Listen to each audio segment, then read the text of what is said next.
terugi. Pilih Prabowo bersama Bapak Sandi, keduanya memang sudah teruji. Kalau Prabowo beliau mantan ABRI, sudah pasti membela negeri ini.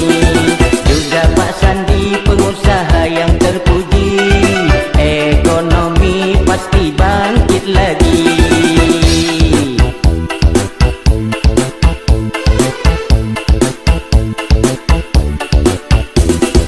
Dari dulu sampai saat ini, orang Sengkangwa kuasai ekonomi.